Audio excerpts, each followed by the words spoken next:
Welcome to story junction.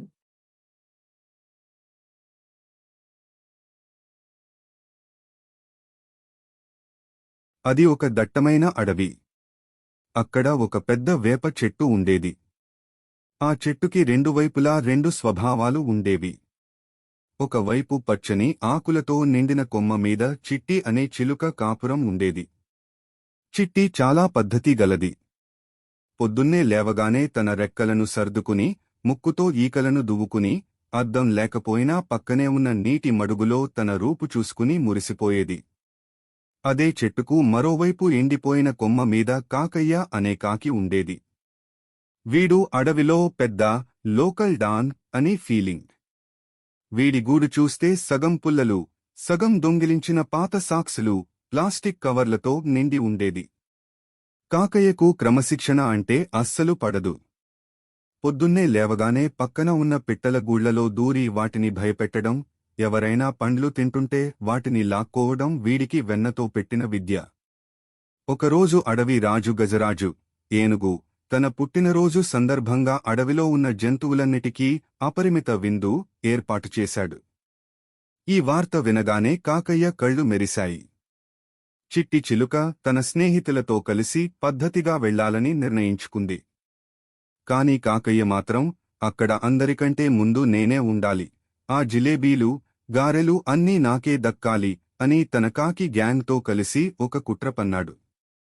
దారిలో వెళ్తున్న చిన్న చిన్న పక్షులను కాకయ్య భయపెట్టసాగాడు. రే! అక్కడ కేవలం విఐపి కాకులకు మాత్రమే ప్రవేశం ఉంది. మీరు వెళ్తే ఏనుగు తన తుండంతో మిమ్మల్ని ఫుట్బాల్ ఆడేస్తుంది అని అబద్ధాలు చెప్పి వాటిని పంపించేయాలని చూశాడు. విందు దగ్గర అదో పెద్ద జాతరలా ఉంది. రకరకాల పండ్లు, తేనె తొలలు, గింజలు కుప్పలుగా ఉన్నాయి. చిట్టి చిలుక చాలా వినయంగా క్యూలో నిలబడి తనకి కావలసిన జామపండు ముక్కను తీసుకుని తింటోంది. కాని కాకయ్య ఊరుకుంటాడా? వాడు విమానంలా దూసుకొచ్చి డైరెక్ట్గా వంటల దగ్గర వాలాడు. అక్కడ వంట చేస్తున్న కోతి బావ దగ్గర ఉన్న బెల్లం పాకాన్ని దొంగిలించడానికి ప్రయత్నించాడు. ఆ తొందరలో కాకయ్య కాలు జారి సరిగ్గా వెళ్లి తెల్లటి పెరుగు గిన్నెలో పడ్డాడు. నల్లగా ఉన్న కాకయ్య కాస్త ఇప్పుడు తెల్లటి కొంగలా మారిపోయాడు. అది చూసిన జంతువులన్నీ పొట్ట చెక్కలయ్యేలా నవ్వడం మొదలుపెట్టాయి.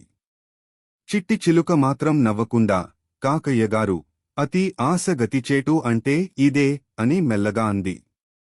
కాకయ్య ఆ పెరుగు ముఖంతోనే పారిపోవాలని చూస్తుంటే మార్గమధ్యలో ఒక తేనెటీగల తుట్టెను తగిలాడు.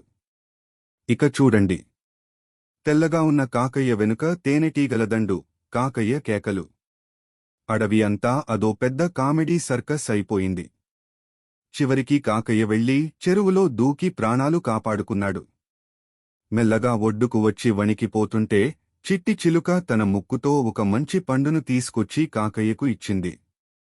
కాకయ్య, వేరే వాళ్లని ఇబ్బంది పెట్టి మనం సంతోషంగా ఉండలేం. పద్ధతిగా ఉంటేనే గౌరవం దక్కుతుంది అని చెప్పింది. కాకయ్యకు తన తప్పు తెలిసొచ్చింది. ఆ రోజునుంచి కాకయ్య దొంగతనాలు మానేసి అడవిలో ఎవరైనా కొత్త వేటగాళ్లు వస్తే కావ్ కావ్ అని అరిచి అందరినీ హెచ్చరించే మంచి కాకిగా మారిపోయాడు. చిట్టి చిలుక, కాకయ్య ఇప్పుడు మంచి స్నేహితులయ్యారు.